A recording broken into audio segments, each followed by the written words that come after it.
پکتیکا کې د بی پیلوټ الوتکې ګرځېدل سراج الدین حقانی چیرته دی؟ سلام ستړي مه شئ، وخت مو په خیر. درنو لیدونکو، که غواړئ د تازه او مهمو پیښو څخه خبر شئ نو همدا اوس د سره د تام پلاس چینل سبسکرایب کړئ.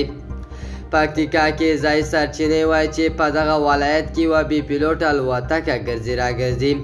پکتیکا کې ځایي سرچینې پنجشنبه د زمري پر 14مه چې له تېرې شپې راهیسې په دغه ولایت کې یوه بی پیلوټ الوتکه ګزمه کوي.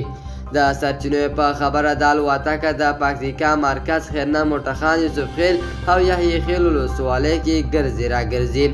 تر اوسه روښانه نه ده چې دا الوتکه د کوم هیواد ده او د دغو ګرځېدو موخه یې څه ده.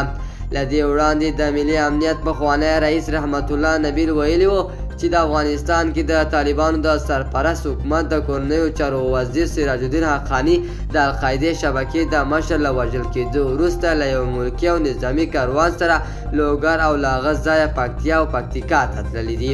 دوستانو، زموږ چمتو شوی خبر تر همدې ځای پورې و. د نورو معلوماتو لپاره در سره د تام پلاس چینل سبسکرایب کړئ. الله په امان.